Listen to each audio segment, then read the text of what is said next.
Praise the lord. ప్రభునామమునకు స్తోత్రములు కలుగునుగాక. ఈరోజు పాఠ్యాంశము యోహాను సువార్త 16వ అధ్యాయములో నుండి ధ్యానించుకుందాము. మీ సంతోషము పరిపూర్ణమగునట్లు అడుగుడి, మీకు దొరుకును. ప్రభువైన క్రీస్తు వారిని మనము అడిగిన ఎడల మన సంతోషము పరిపూర్ణముగా ఉండేటట్లు, పరిపూర్ణము అనగా ఎప్పుడూ సంతోషించే వారముగా ఉంటాము. ఇప్పుడు ఏడ్చి తర్వాత నవ్వి, తర్వాత ఏడ్చే విధముగా కాదు. మన సంతోషము ఎల్లప్పుడూ పరిపూర్ణమగునట్లు మనము అడగాలి. అప్పుడే మనకు అడిగినది ప్రతిదీ కూడా దొరికే విధముగా ఉంటుంది. కాబట్టి మీరు ఇప్పుడు ఏడ్చి ప్రలాపిస్తున్నారు, ప్రభువైన క్రీస్తు వారిని అడుగుచున్నారు, కానీ లోకము సంతోషించుచున్నది. మీరు ప్రభువైన క్రీస్తు వారిని అడుగుచున్నారు, దుఃఖించుచున్నారు, కానీ మీ దుఃఖము సంతోషమగునని నిశ్చయముగా మీతో చెప్పుచున్నాను. స్త్రీ ప్రసవించినప్పుడు ఆమె గడియ వచ్చినప్పుడు గనుక ఆమె వేదన పడుచున్నది, ఆ ప్రసవ వేదనను బట్టి. అయితే తనకు శిశువు పుట్టగానే లోకమందు మరొక్కడు పుట్టినని సంతోషము చేత ఆమె తన యొక్క వేదనను, ప్రసవ వేదనను మరి జ్ఞాపకము చేసుకొనక సంతోషించే విధముగా ఉంటుంది. అటువలే మనము కూడా ఇప్పుడు దుఃఖించుచున్నాము, కానీ మనము మరలా సంతోషమును చూసే వారముగా ఉన్నాము. ప్రభునామమునకు స్తోత్రములు కలుగునుగాక. నా ప్రియమైన సహోదరులారా, అటువలే మనమందరము దుఃఖించుచున్నాము, కానీ సంతోషమును చూస్తాము. అప్పుడు మన హృదయములు సంతోషించును. మన హృదయమును ఎల్లప్పుడూ దేవునికి ఇష్టముగా, సంతోషకరముగా ఉంటావి. కాబట్టి ఇట్టి సంతోషము మన యొద్ద నుండి ఎవ్వడును కూడా తీసివేయలేడు. ఎందుకంటే మన సంతోషము దేవుని యందు పరిపూర్ణమై ఉన్నది కనుక. ఇట్టి సంతోషము ప్రభువైన క్రీస్తు వారు మనకిచ్చి ఉన్నారు కనుక అట్టి సంతోషమును ఎవ్వరును కూడా మన యొద్ద నుండి తీసివేయలేరు.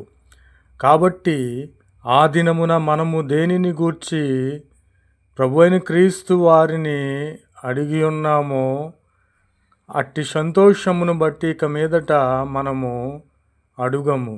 ఎందుకంటే మనము తండ్రిని దేవుని పేరట ఏమి అడిగినను ఆయన మనకు అనుగ్రహించునని మీతో నిశ్చయముగా చెప్పుచున్నాను. ప్రభునామమునకు స్తోత్రములు కలుగునుగాక.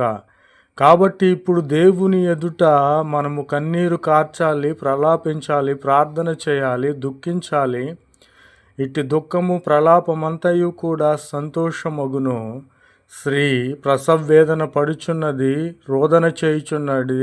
శిశువు పుట్టిన వెంటనే సంతోషముతో ఆ వేదనను మరిచిపోయున్నది. ప్రభునామమునకు స్తోత్రములు కలుగునుగాక. కాబట్టి మనము ఇక మీదట దుఃఖము అనేది చూడము. ఎందుకంటే ఇదివరకే ప్రభువు యొద్ద మనము ప్రలాపించి ఉన్నాము, ఏడ్చి ఉన్నాము, దుఃఖించి ఉన్నాము కనుక ఇక మీదట అట్టి దుఃఖమును మనము చూడము. సంతోషంతో దేవుని ఎదుట నిందారహితులముగా ఉంటామని ప్రభు పేరట తెలియపరుచుచున్నాను.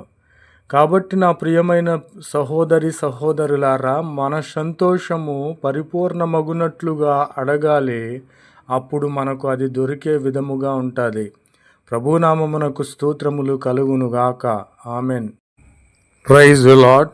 Word of God, John chapter 16. Ask, and ye shall receive, that your joy may be full. Amen. Praise the Lord. Verily, verily, I say to you, that ye shall weep and lament, yea, but the world shall rejoice. And ye will be grieved, but your grief shall be turned to joy. Yea, woman, when she gives birth to child as grief because her hour has come. But when the child is born, she no longer remembers the trouble on account of joy that a man has been born into the world, and ye now therefore have grief.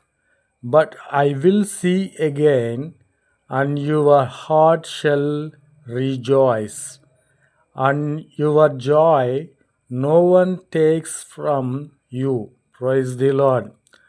And in that day ye shall demand nothing of me. Verily, verily, I say to you, whatsoever ye shall ask the Father in the name, he will give you. Hitherto ye shall ask nothing in my name.